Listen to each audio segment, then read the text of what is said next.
Welcome back to another technical deep dive here in the debug zone. Today, we're tackling a big question and breaking it down with insights from other users. Hopefully, this clears up some misconceptions and helps you get the answer you need. So buckle up, stay a little curious, and let's jump right in.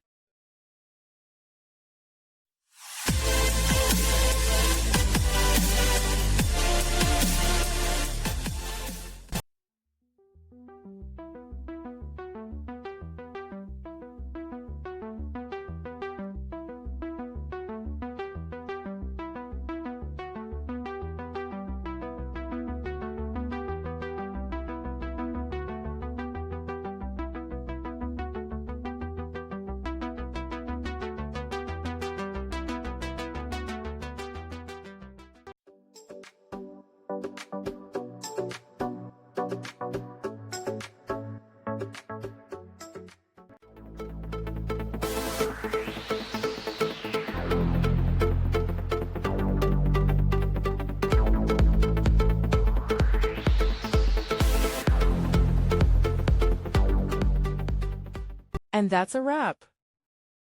I hope you found the answer you were looking for. If you did, take a second to hit that subscribe button. It really helps out. And let me know in the comments which solution worked best for you. See you next time in the debug zone.